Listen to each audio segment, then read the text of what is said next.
Good evening, ladies and gentlemen. Welcome to the second day of International Webinar on Best Practices in Research, organized by St. Bergman's College Research Committee and IQAC. I'm Jithan K. Thomas, Assistant Professor in MBA Department of St. Bergman's College. For today's keynote speech on publishing in international journals, do's and don'ts, we have Dr. Justin Paul, Professor at Graduate School of Business, University of Puerto Rico, USA. To welcome our speaker, I invite Dr. Joe Prasad Matthew, Research Director at St. Bergman's College. Over to you, sir. Good evening all, and good morning, Dr. Justin, respected principal, vice principals, speaker of the webinar, colleagues, PG students, research scholars, teachers from different institutions. Today is the second session of the webinar series titled International Webinar on Best Practices in Research, Research Proposal, Research Publications, and Research Ethics, organized by St. Bergman's College Research Committee and IQAC. As I said in the inaugural session, the new educational policy and the UGC regulations has put forward various measures to enhance the quality of higher education and research output. The webinar aims to make aware the researchers about the current trends and needs for carrying out good research and quality output in a timely manner. Each talk in the series aims at providing useful tips and information for making good research proposals, research publication in high-impact journals, and the do's and don'ts in research. With this small remark, let me welcome the speaker of the day, Dr. Justin Paul. Dr. Justin serves as Editor-in-Chief of International Journal of Consumer Studies UK and an Associate Editor of Journal of Business Research USA. A former faculty member with the University of Washington, he is a full professor of PhD and MBA programs in the University of Puerto Rico, USA. He holds 3 honorary titles as Distinguished Professor with the 3 reputed universities in India, Indian Institute of Management, Kozhikode, Symbiosis Institute of Business Management, Pune, and MS University, Tirunelveli. I am happy and thankful that in spite of such busy schedule, Dr. Justin is kind enough to accept our invitation and find time to spare a few hours with us to share his views on publishing in international do's and don'ts. I extend our warm welcome to Dr. Justin on behalf of St. Bergman's Research Committee and IQAC of the college. I extend a hearty welcome to Principal Dr. Jacob Matthew and all faculty members of the college to the webinar. I also extend a hearty welcome to all participants of the webinar. A special thanks to Professor Jitin, Dr. Sibi, Dr. Robin, Dr. Philip Lito, Jobin, Prino, and Tojo for the technical and other helps, and all my colleagues in Research Committee for arranging the webinar effortlessly. Thank you and wish you all a wonderful session ahead. Over to Jitin. Thank you. I think you're. Please unmute. Thank you, Joseph. Let me introduce the speaker for the benefit of all the participants. Dr. Justin Paul is a distinguished professor and editor-in-chief of International Journal of Consumer Studies, an A-ranking ABDC journal. Also, editor-in-chief, associate editor of Journal of Strategic Marketing, another A-ranking ABDC journal. He is also an associate editor of European Journal Management Journal. He is the youngest full professor at Graduate School of Business under the University of Puerto Rico, USA. Former faculty member of University of Washington. He, as Dr. Joe introduced, he holds 3 honorary titles of distinguished professorship, including 1 in our own IAMK. He is also renowned as an author and co-author of best-selling books such as Business Environment, Export-Import Management, International Marketing, and Service Marketing, among others. Dr. Paul introduced the Mastiff model as a measure for brand management, the CPP model for internationalization, SCOPE framework for small and medium enterprises, and 7P framework for international marketing. He has articles, his articles have been downloaded over 7 lakh times during the last 6 years.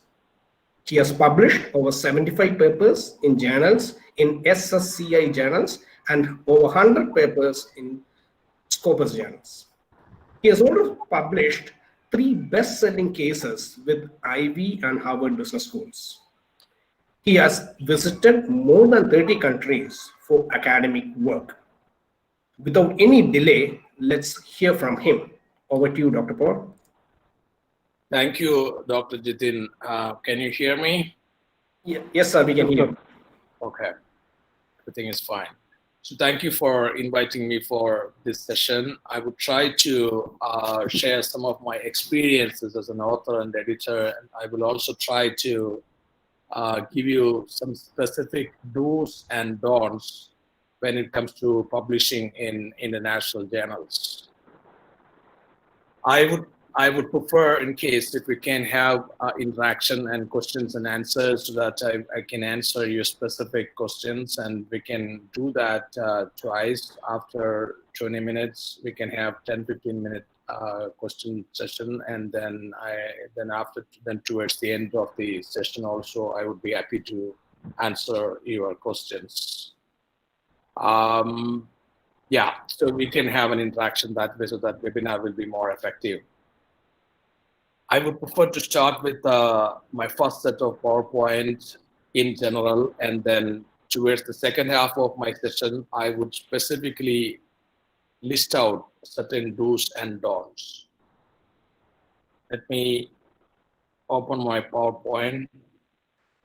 I would begin with my experience as an author. As a researcher in the field of business studies, I received a lot of rejections in the beginning of my career. Initially, when I did my PhD, I was not sure if I want to be a researcher, because in terms of workload, research takes more time than teaching. Teaching is much more easier than research. In those days, referencing was an issue. Those days, managing a research paper also involved some clerical work. Getting outside help from different people to do those kind of proofreading and those kind of referencing work was also a challenge. But these days, everything is possible with software and all those kind of things. I would come to those points a bit later. So now, my focus would be on where to publish and how to publish, and what are the ideas, or what are the keep in mind do's and don'ts. Publishing in premier journals in science subjects, researchers talk about SCI. In social sciences, researchers talk about SSCI. So always good to think about publishing in journals listed on SCI or SSCI, because they have an impact factor and they are recognized worldwide, and you get worldwide coverage. How much time or how long it takes for an article to get accepted or to get published. It used to take a year, like 5 or 10 years ago, it used to take a year because everything was slow. But these days, a lot of things are faster. So on an average, it takes about 4 months to a year these days.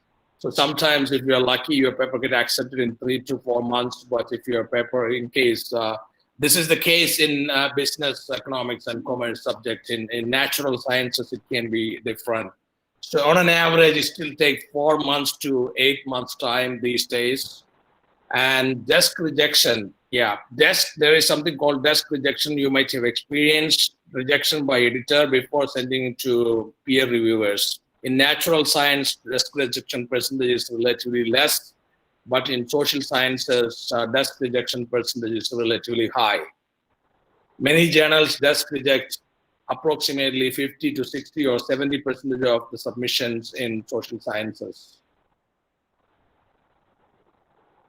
Yeah, so I started my research career, which is 15 years ago. And 15 years ago, when I started my research career, I didn't know what to do and how to do and what kind of dimensions are required to publish in truly global, international, premier journals.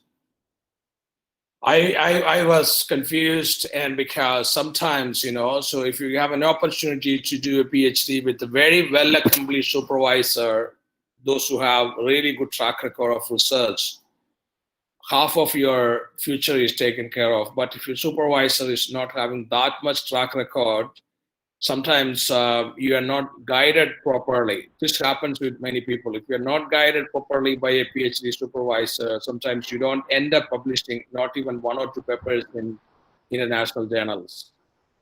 So certain things that you have to keep in mind, which I learned based on my own experience, because my PhD supervisor was not very well accomplished researcher. So I had to learn a lot of things my own. But I learned. I tried my best, and I took a lot of efforts, and I finally published more than 100 papers, and some of my papers are most downloaded papers these days. And yeah, so let's try to look at specifically what are some specific points to keep in mind when you think about submitting a paper or developing a research paper. Your goal has to be creating new knowledge. There's a difference between new knowledge and old knowledge. For example, journal editors look for new knowledge, which means papers on relatively new topic, papers on untapped topic, papers on a topic where there are not many studies are published. Replicating a study in China is not general. For example, replication studies. Many researchers do replication study. For example, someone has done a study in American context, and you can do that in Indian context. That can be a replication. That will be considered as a replication study. But some journals publish replication studies. They do not prefer replication studies, but many of them publish replication studies. But originality, studies with originality get preference compared to studies, those who have replication nature. Yeah, and however, top journals do not tend to publish replication studies. So keep in mind that replication studies don't get accepted in all journals. Some journals you might get acceptance, but not in all journals. So what is important is, for example, you have a model in your study, in your research. Your model should work in setting A, and it should also work in setting B. This is what journals look for. For example, what you're talking about in Indian context should be also applicable, should be also working in British or American or European context.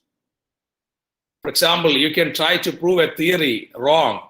That can be a challenge. That can be an interest of many people. Or you can have that kind of argument. So you can develop a new theoretical model. Journal editors' goals. Journal editors normally prefer to enhance the integrity and reputation of the journal. For that reason, they want papers with topics that fit the focus of the journal, and they look for new ideas, they look for interesting papers, and they also are interested in increasing downloads and citations for their journal. So they look for such papers. For example, generalization. Many journals these days look for what you can generalize based on your study. Your study can be based on data from India or Kerala or China, but what are the takeaways from your study for the global audience? How does global audience get benefited based on your study? So do you have something to offer for the global audience? Because journals want to cater to the global audience. Whatever they publish should be useful for the global audience. Authors' goals. I talked about editors' goals. Now I will talk about authors' goals. The goal of an author should be to publish articles to demonstrate productivity, publish articles to maintain position, to demonstrate competency in the subject area, and sometimes to graduate from some PhD programs. Some of the PhD programs in different countries do have a requirement of publishing 1 or 2 papers as part of getting PhD awarded. Even China has that requirement. And to obtain job perks, extra salary, extra incentives. For example, in India, IIMs are offering Indian rupees, 10 lakh rupees for a publication in a category journal of Australian Business Day and Council. So this is an extra perk offered by top business schools in different countries for publishing. And jobs. Many times people get jobs if they have very good publications. For example, I know at least 2 faculty members at IIM Kozhikode. They got faculty job at IIM Kozhikode because of their publication. Their PhD is from an unknown institution. Entire education is from unknown institution like ICFAA, ICFI. But they have a faculty position at IIM because of their publications. So publications are considered as important in top business schools in India as well as outside India. New, innovative, and interesting ideas get published. Yeah, so this is important. Also, ideally, before you submit a journal, you have to look at whether you have a reference from that journal. So submit to journal from where you have at least one reference. Sometimes co-authorship matters. I'm giving different ideas. For example,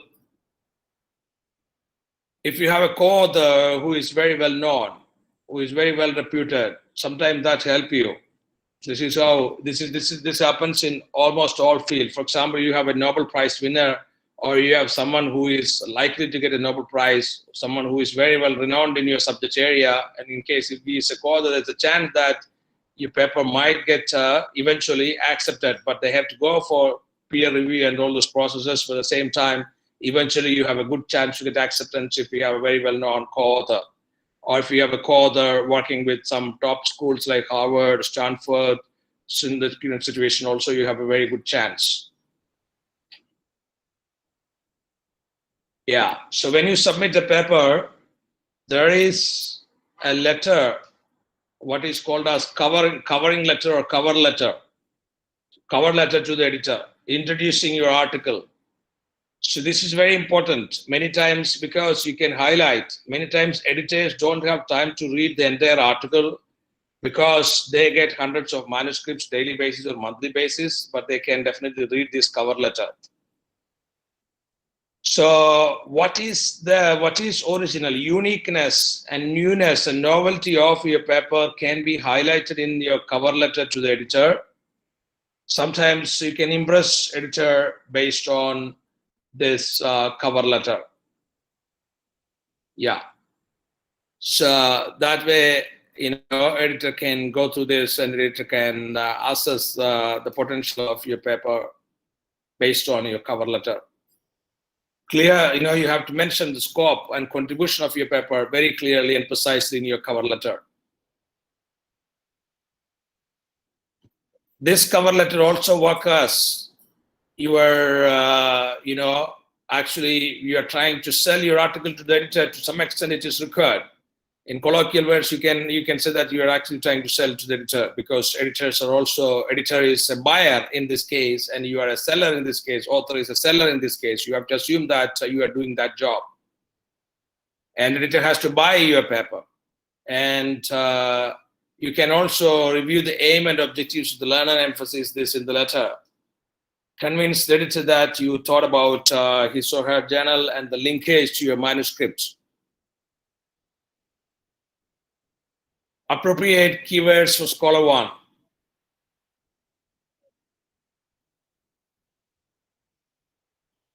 Yeah. So, for example, journals use software, so you might have to identify some keywords from the journal software along when you submit a paper. So it has to be, your paper needs to be related to the journal, because you have to look at what is the journal's focus areas, and you have to submit to a journal from where you're focused. That is why I mentioned, so if you have a citation from the journal, that shows that your paper is relevant to that journal. Title and abstract. Editors try to ensure poor papers are not sent out for review. Many times, as I mentioned, desk rejection rate is 50 or 60% in many journals. And so they have to look at whether this paper is good enough or whether the paper is bad. So they will not send out your paper for review in case if your paper is not great. And you have to also keep in mind, reviewers are actually doing voluntary service. Reviewers normally do not get paid for their review. So many times, reviewers decline the invitation to review. This is a challenge for an editor. At the same time, editors will have to do a good job because they have to actually ensure the quality of your work. And so since many reviewers decline invitations, editors send out papers to reviewers only in case if the paper has minimum standard. So it is an author's responsibility to submit a paper with minimum standard. If your paper does not have minimum standard, please do not submit to a journal. Last month, a friend of mine from Indore, he sent me a paper by email. Actually, journal submissions are online, and he asked me to publish this paper since he has met me. And this paper, when I spend my time, I spent 2 hours to look at this paper since I thought maybe a friend of mine has sent me a paper, I should spend time to look at this paper. This paper had hundreds of problems, ranging from language quality issues to structuring the paper. Everything was problematic. His PhD student tried to do something and he's a professor and he just added his name and he tried to send it to me and I wasted my 2-3 hours of my time. So sometimes if you do submit that kind of papers, editors will not be happy with you and they will not be in a position to help you and they will even sometimes get irritated with you. So make sure that you take care of those kind of things before you submit a paper. An abstract of your paper needs to be very precise and very clear. Editors will get time to read title and abstract. Whatever you write in abstract need to be precise, very clear, need to be. And your title of your article, normally it can be 6 words or it can be 8 words. And it has to be an interesting title. Yeah, abstract. Almost all journals requires abstracts. You have to highlight research question being investigated, and you have to highlight the contribution of your paper. You have to highlight findings of your paper. What did you find in this paper need to be highlighted in the abstract. Normally it is less than 200 words. So you should know how to articulate your abstract and write your abstract within 200 words.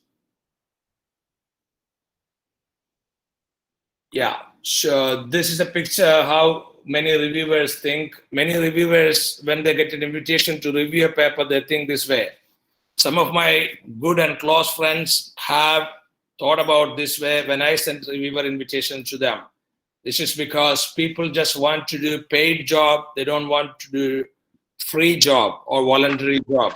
So I would say that if you actually want to build a rapport with the journal, you have to make sure that you are known to the editors as reviewers. If you build rapport with the different journals as a reviewer, and if you do good review, detailed review, proper review, then if you submit a paper after 2-3 months, after doing a couple of reviews for a journal editor might have mindset to help you. But if you decline a review invitation, journal editor will reject your paper also. So this happens in the field. So make sure that if you get a review invitation, or make sure that in case if you want to build a rapport with the journal, you start with reviewing a paper and also submit very detailed review, page by page review, rather than doing a review for the sake of doing review, because it is the job of editors to make sure that editor publishes papers without problems, only perfect papers. because otherwise editor will be at risk if editor accepts papers with problems. Yeah. Sometimes some tips about abstract and introduction. Some authors submit papers where they will have grammatical errors even in abstract and introduction. If one or two grammatical errors are there in abstract and introduction, journal will reject it. So make sure that, yeah, make sure that you don't use any confusing acronyms in the paper, because either editor or reviewers will reject your paper.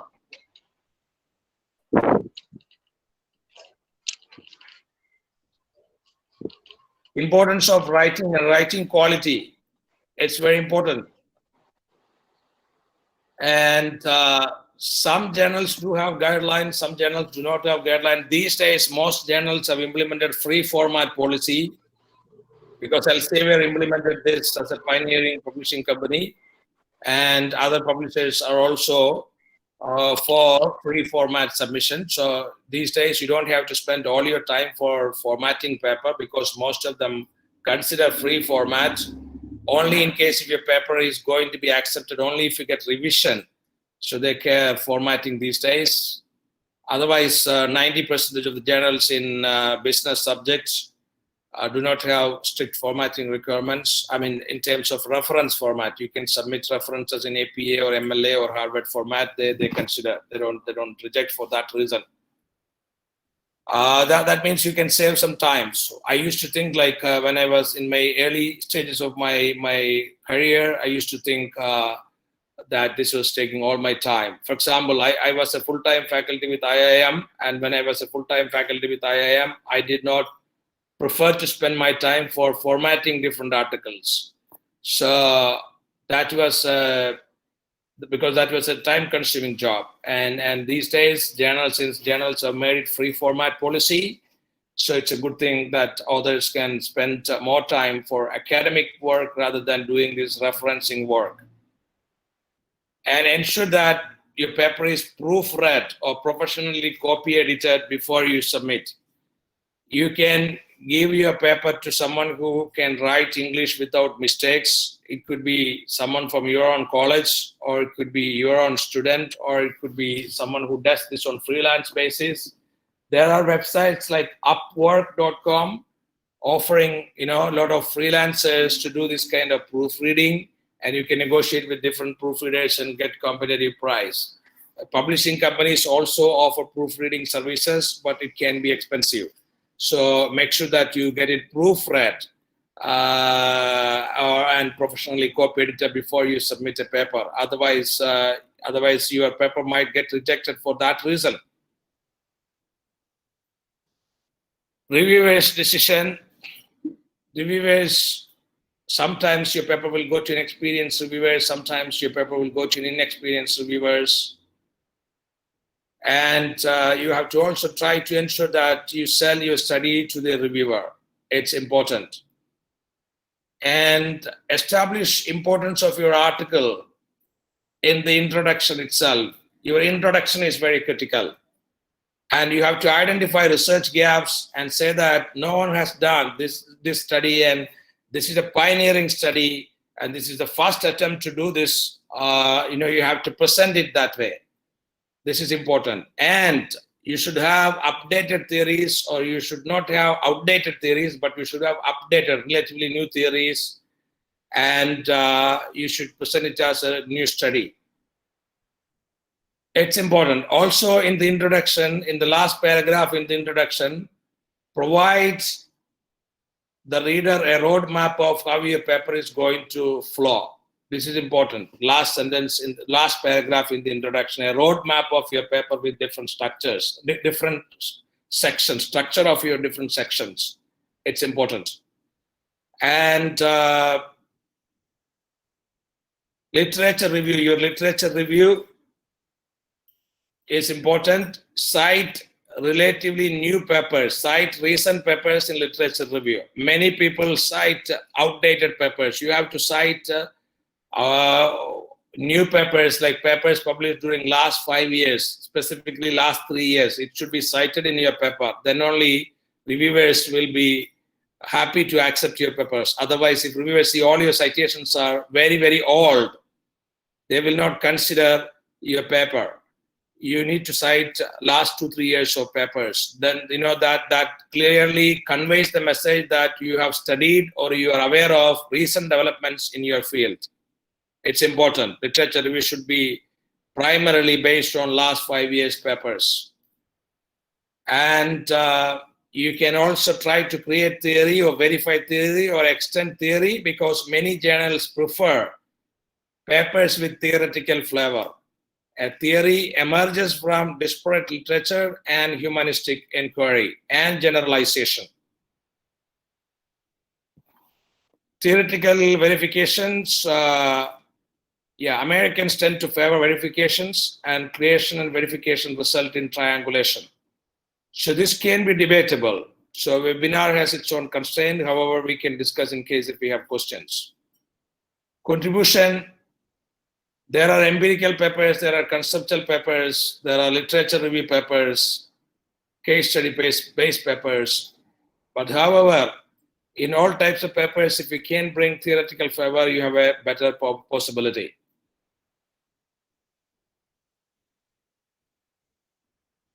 Yeah. Now, I would share some more thoughts, and then I can take up some questions.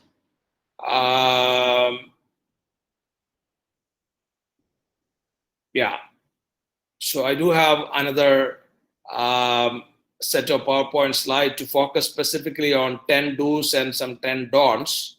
So I do have some of my videos related to research and teaching on my YouTube channel. YouTube, I just set up a new channel, youtube.com/Dr. Justin Paul. You can visit and subscribe to the channel also to get this kind of videos, recorded videos on research and teaching. And this is my email, and profjust@gmail.com. And I have another set of slides. Before I go to another set of slides, I would like to check with you. You have any questions so that I can articulate your questions and answer your questions with the help of my do's and don'ts. The first set of slides that I presented is in general. Second set of PPT that I have is going to be more specific do's and don'ts.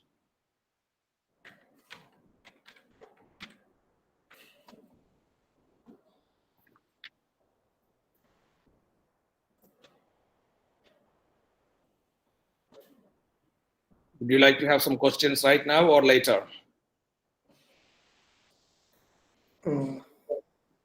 Participants, if you have any questions right now, you can raise it in the chat box.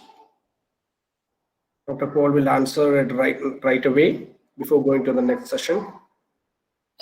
Otherwise, let them write now, and then I can go ahead with, and then you can ask questions after my after I finish this next set of slides. Is it okay?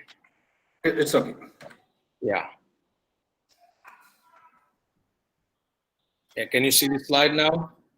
Yes, sir. Okay. Now I will talk specifically on do's and don'ts.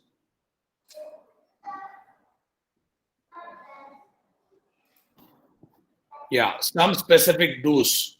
This is because in order to publish my 100+ research papers, more than 2,000 rejections in my life.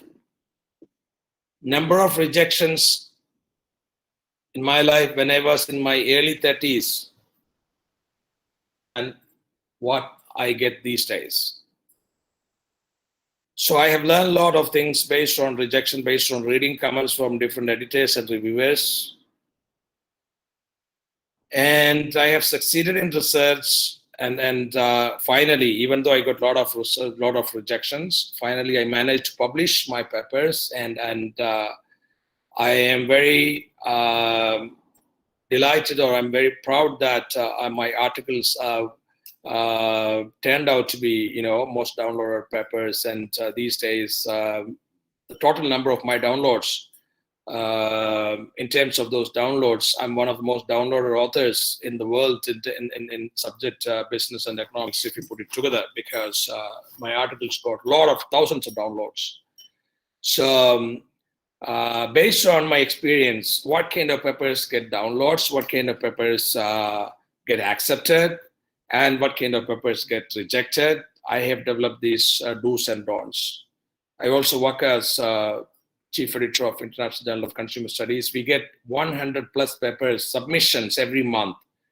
The journal, this journals where I'm chief editor, we accept about 5 or 6% submissions, because yearly, like this year, in 9 months, we got more than 1,000 submissions.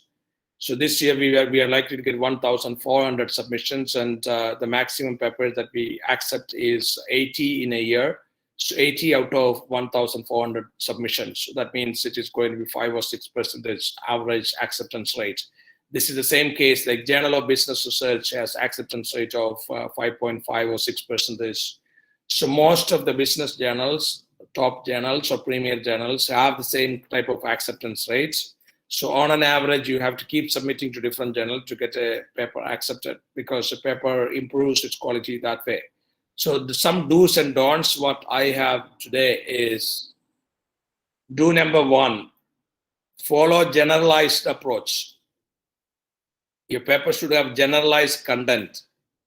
For example, you can use local data, but when you develop your sections like discussion, conclusion, or findings, you should write that with a generalized approach for the readers across countries. You have to keep in mind that this paper is submitted to a journal which this journal is interested in publishing something for the global audience rather than for a country audience.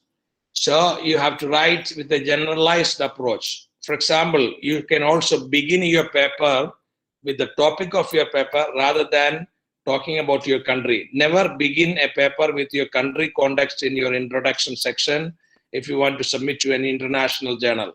You start your paper, begin your paper with your topic rather than talking about your country. Number 2, provide the reader a roadmap of how this paper is going to flow. Last paragraph in the introduction section, talk about what section 2 is going to be, what is section 3, what is section 4, what is section 5, and like that. And number 3, highlight the originality of your study in abstract and introduction. Number 4, explain uniqueness of your study. Number 5, do plagiarism check. If I share my experience as an editor, I tell you 20% of the submissions are plagiarized in journals. I mean, submissions, when we come, we check with the software, journals have journal assistant give a kind of, point, and this is showing similarity percentage. And make sure that you check plagiarism before you submit the paper to a journal, because otherwise your reputation will be at stake. Even at IIM Ahmedabad, people have lost jobs because of plagiarism. So if you don't check this before you submit, it can cost you a lot. Sometimes you can lose your job if you end up publishing a plagiarized paper and somebody else find out that you have copied from their paper and all.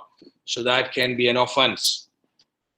And number 6, cite recent papers, preferably from the target journal.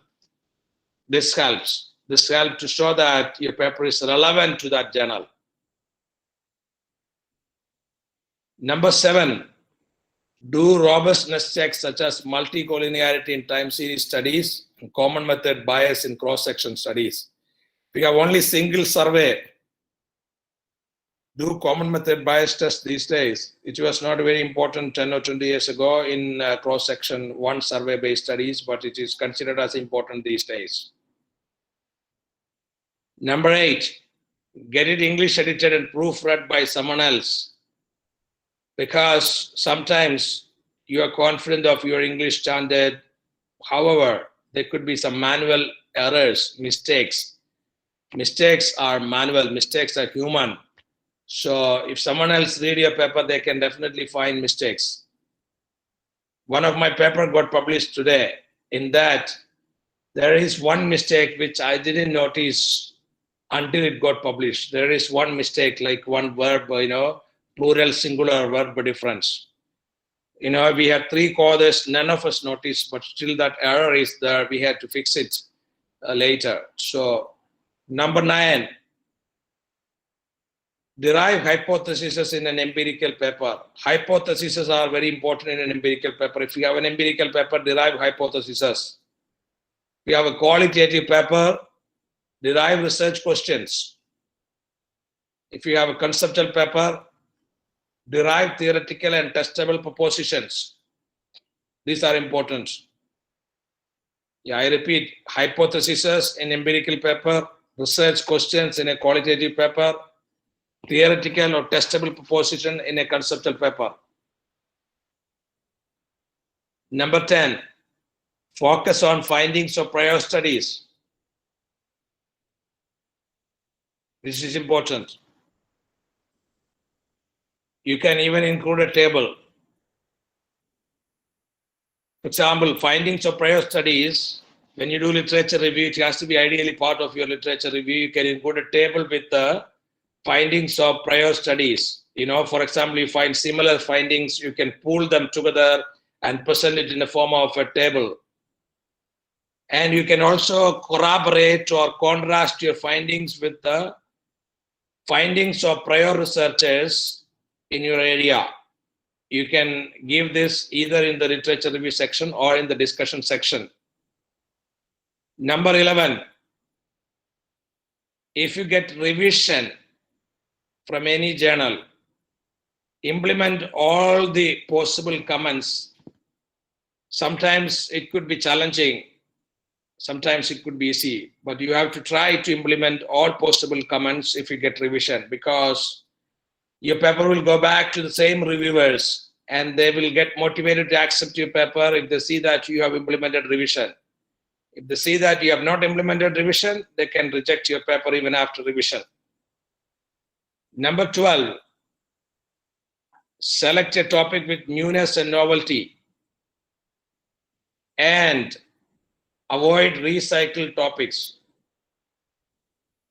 Number 13, focus on conceptual, analytical, and presentation dimensions. Yeah, now certain don'ts. So what are the points that you have to keep in mind, what you should not do when you submit a paper, when you develop a paper? Number 1, if you want to submit to an international journal or premier journal, don't cite from regional, local, or national journals. They are not considered as authentic.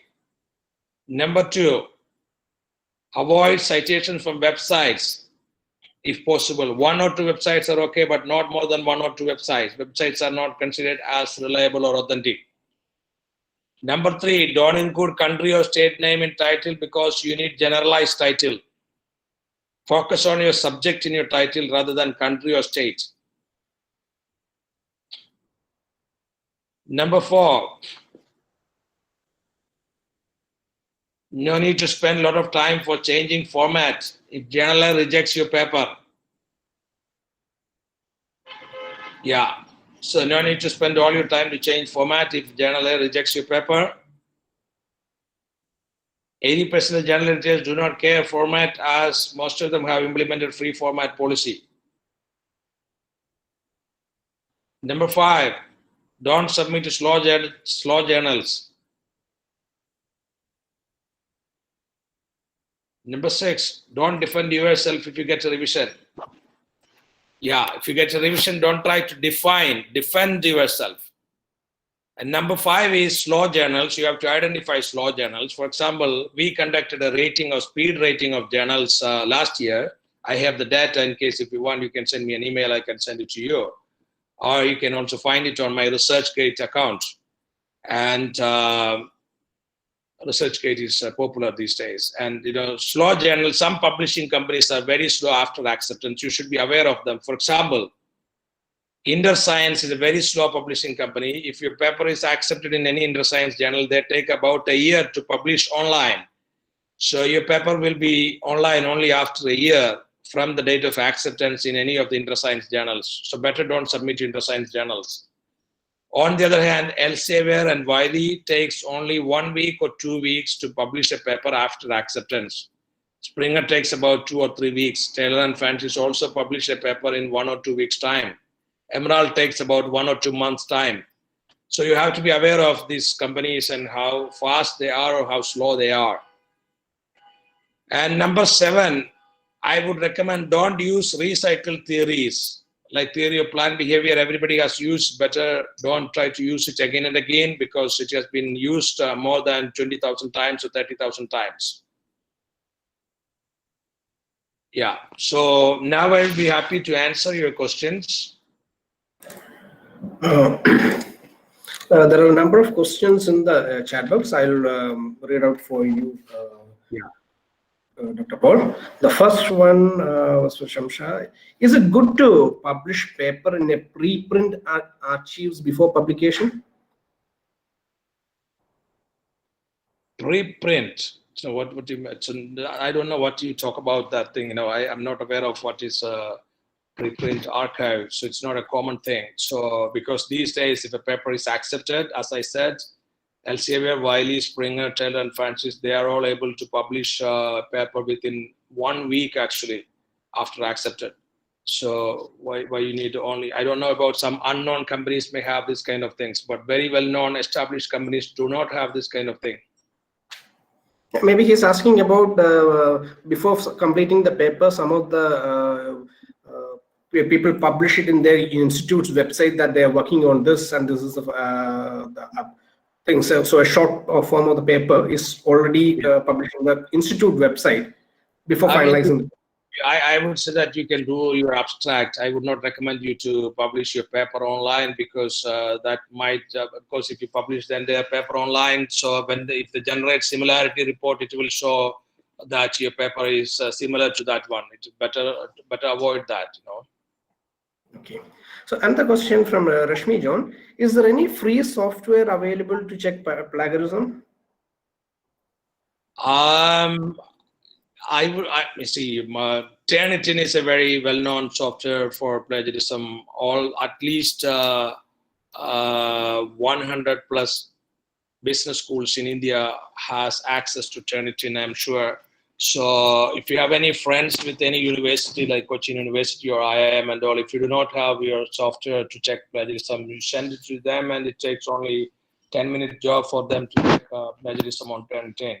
So free software, I'm not sure about the reliability of those softwares. I was told that Indian government has introduced some software called Gurukul or something like that. I don't know its name because I don't live in India these days. So even though I'm from Kerala, I live in America. But I don't know. You might know that software, right? So some free software is given to colleges, all colleges by Government of India.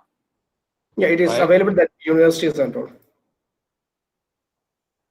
University? Yeah, it is available at the universities. Okay. So, but yeah, because if you like there are free softwares which partly capture something like up to 500 words, but you have to cut and paste your article every 500 words. So, but it does not offer you a facility of all 10,000 words article to be checked for similarity in one go. So you might need to cut and paste several times and check it. And even I'm not 100% sure about the authenticity of the results from the free software. Okay. Next question is about finding a journal for publication after completing an article is a good practice, or is it better to choose a target journal, then start working on a paper? There is no thumb rule regarding this. I would say that you can keep in mind 1 or 2 journals in mind before when you develop the paper, but you have to ideally, as I said, you have to look at from what journals you have references. So you need to I would always do that. I would first try to complete the paper, at least the first draft of the paper, then think about the journal. So because I have to know that from what journals I have these references. If I do not have any reference from the target journals, then I cannot submit to that journal. So I have to at least finish my literature review part to decide the journal to which journal I'm going to submit. Otherwise, because if there is no reference from the journal where I want to submit, then it would not make sense to submit to that journal. Okay. So even in other ways, after completing article, maybe you can revise it according to the journal. You can add references from your target journal after completing the work too. So because this is a very flexible thing, you can, in case if you find a related reference, if they have published an article related to your topic, then you can add that reference from that journal website, and then you can submit that way too. Okay. Now, Steffi JK has asked a question. Could you narrate the format of writing a conceptual paper in a social science? Yeah, in a conceptual paper, you should ideally derive theoretical propositions. The goal of a conceptual paper is to develop theory, is to propose a theory or theoretical model. So propositions are considered as important. You derive propositions, theoretical propositions. And also you have to show that your conceptual model, you have to draw at least 2-3 figures in a conceptual model, because you are actually contributing towards some kind of conceptual model development or theoretical model development. So propositions and theoretical model in the form of figures are important.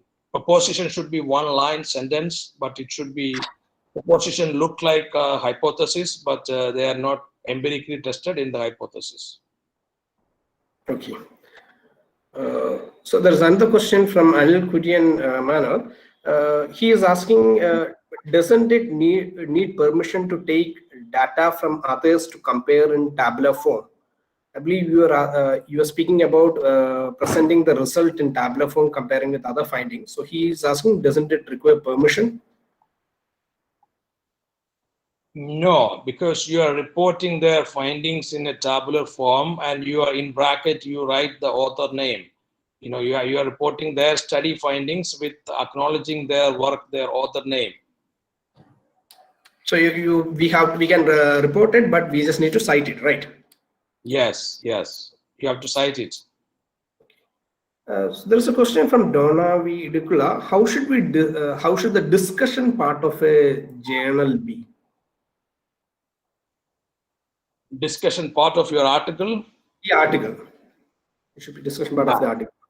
You have to focus on findings, your findings in your discussion part.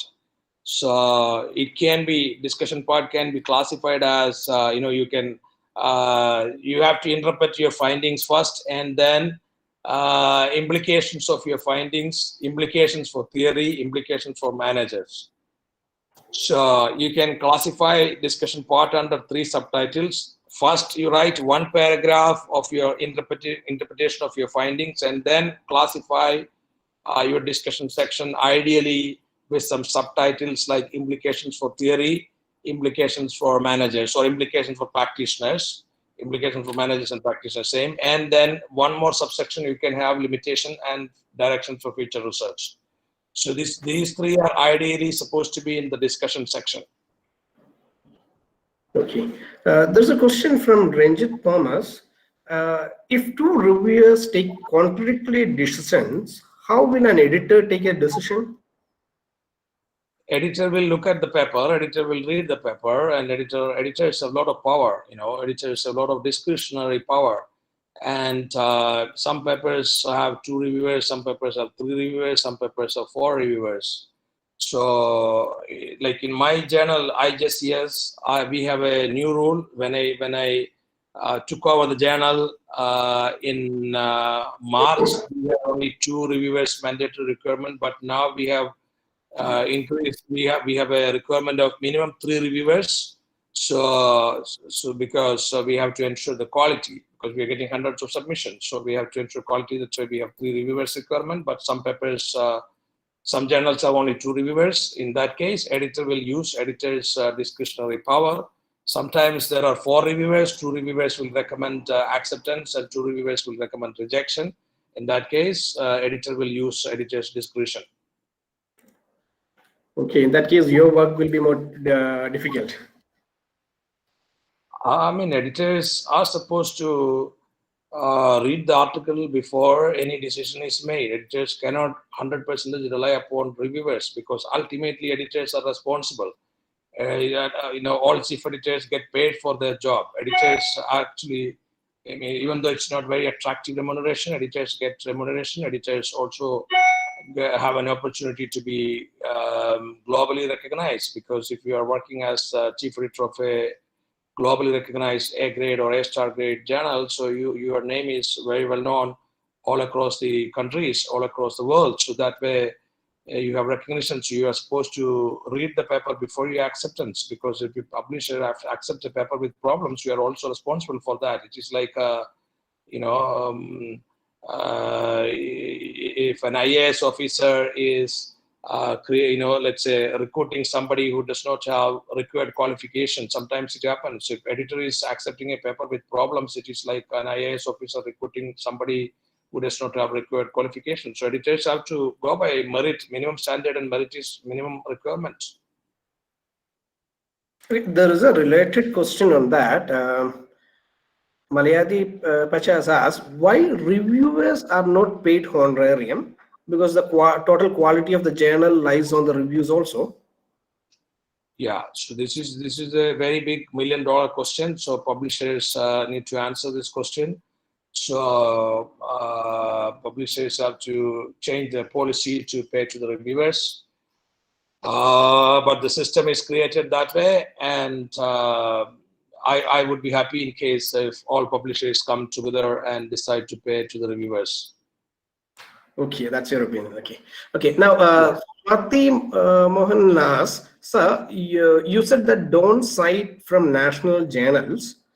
She says, is it correct? I think it is our responsibility to promote national level quality journals, and maybe we need to cite from national level journals also.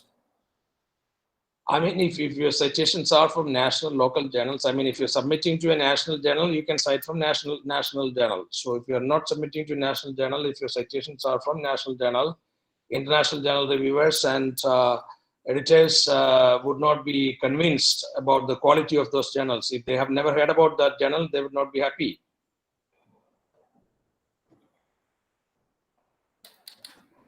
Okay. So we have another question. Vinitha is asking, so how do we know if a journal is predatory? Where can we find information about predatory journals? You have to keep the list. For example, if you are a business researcher, you can download lists like Australian Business Deans Council list, UK Association of Business Schools list. So these are list of journals where Australian Business Deans Council list includes about 4,000 journals in business and economic subjects. And so you have to look at whether the journal is in any of those lists before you submit a paper. If there are 4,000 journals included in ABDC list, or there are about 2,000 journals included in UK ABS list. So UK ABS list is more better cream, but ABDC list has some national journals also. So you have to keep those lists with you. They are online, they are freely downloadable. Okay. There's a question. Please suggest any reference on reporting SPSS output in research papers. Please suggest a reference. Any reference on reporting SPSS output in research papers?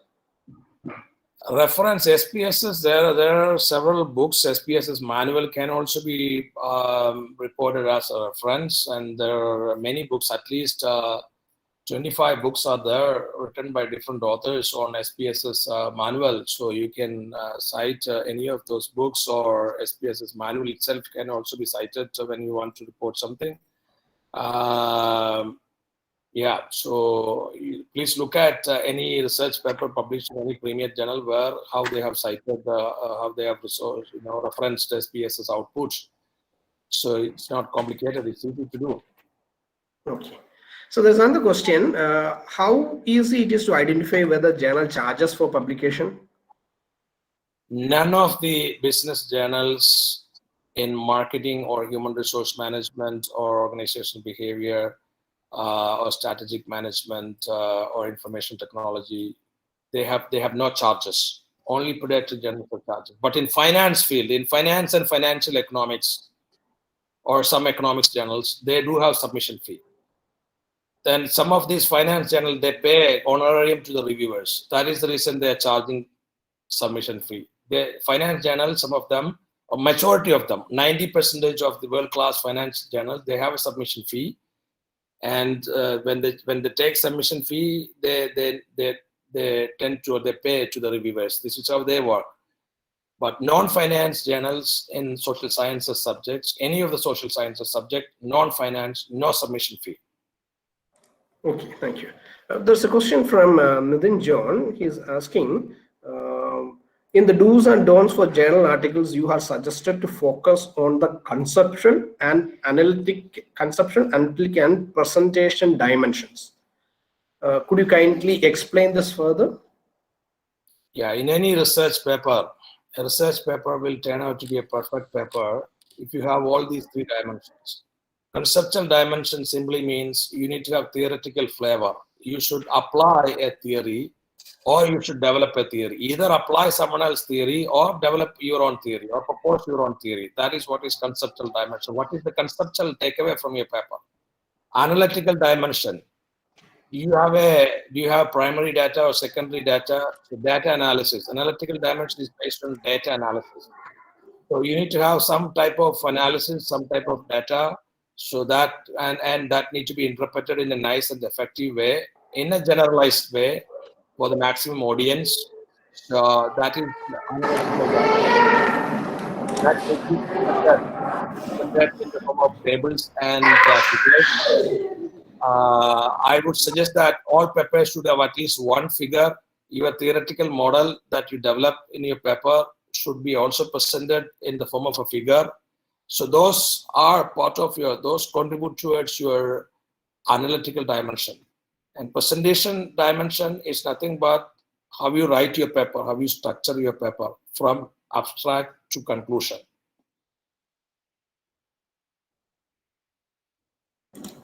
Okay, thank you for that. George Matthew is asking, is there any mobile application to find out the latest publication information? Latest publication information. What do you mean by latest publication information? Publication, that's what he has asked. He might be asking, is there any mobile applications developed in the publication area? ResearchGate has a mobile app. ResearchGate, I have ResearchGate mobile app on my phone. So ResearchGate is a very popular platform these days where you can download research papers free of cost. And if your university or college is not subscribing to paid databases, use ResearchGate. You can contact almost every author to get papers free of cost. And this is an app, mobile app. And they also have websites, and you can be a member on ResearchGate and Google Scholar. You can actually these days search almost all papers on Google Scholar. So use Google Scholar to search papers, and it will generate a link to download papers, some free links and some paid links, and ResearchGate app also you can use. So the last question, Donna is asking how lengthy the discussion part of the article should be. And she is asking, she's looking at particularly for biology journal, but how lengthy should be the discussion part? In natural sciences like biology, you don't need very elaborated papers, because the papers that I see in natural sciences, they are very precise. But for example, the total word length of a natural science paper can be even 4,000 words. But in social sciences, most papers are 7,000, 8,000 words. Yeah. So discussion section in a natural science like biology can be very precise that way, because total size of paper is not very lengthy. They don't expect lengthy papers in natural sciences. Okay. So I believe that concludes the Q&A session. That was the last question. Do you have any more comments to say?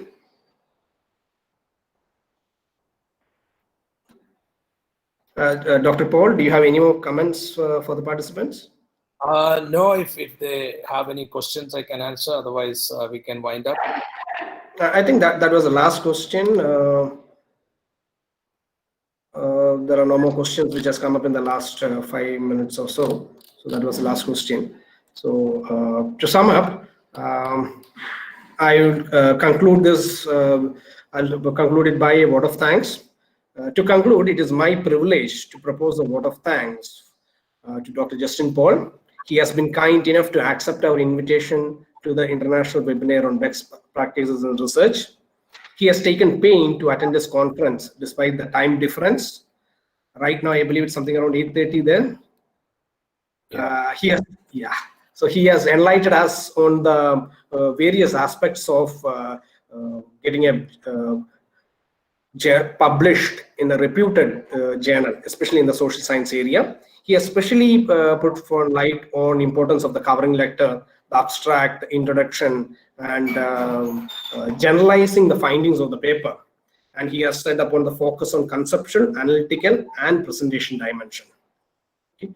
On behalf of St. Bergman's College, the research committee, IQAC, and all the participants of this conference, I thank you for spending this precious time with us and sharing your knowledge with us. Thank you, sir. Thank you. Thank you. Thank you, everyone.